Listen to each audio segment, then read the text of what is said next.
সমুদ্রের উপর নির্মিত হবে আবুধাবির ডিজনি দুর্গ। সংযুক্ত আরব আমিরাতের আবুধাবিতে ডিজনির ইতিহাসে প্রথমবারের মতো একটি আইকনিক ডিজনি দুর্গের নকশায় অন্তর্ভুক্ত হবে পানি। ডিজনির উই কল ইট ইমাজিনিয়ারিং ইউটিউব সিরিজের সর্বশেষ পর্বে এ তথ্য জানানো হয়। এই সিরিজে ওয়াল্ট ডিজনি ইমাজিনিয়ারিং এর সিনিয়র নির্বাহীরা আসন্ন ডিজনিল্যান্ড আবুধাবির সৃজনশীল চিন্তা নিয়ে আলোচনা করেন।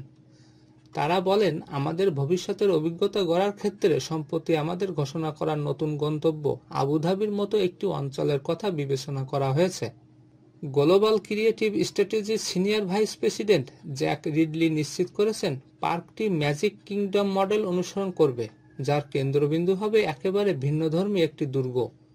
তিনি বলেন, আবুধাবি একটি পানির শহর, আর তাই আমরা প্রথমবারের মতো আমাদের ওয়াল্ট ডিজনি দুর্গের নকশায় পানি অন্তর্ভুক্ত করতে পেরে সত্যি উত্তেজিত।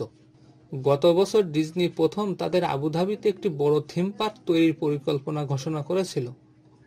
খালিজ টাইমসের আগের প্রতিবেদনে বলা হয়েছে, মিরালের সঙ্গে অংশীদারিত্বে ডিজনিল্যান্ড আবুধাবি নর্থ ইয়াস আইল্যান্ডে নির্মিত হবে।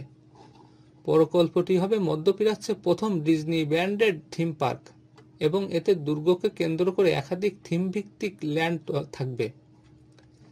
ডিজনি নিশ্চিত করেছে, আবুধাবির দুর্গ হবে সমুদ্রের উপর এবং বিশ্বের অন্য যে কোনো দুর্গ থেকে আলাদা।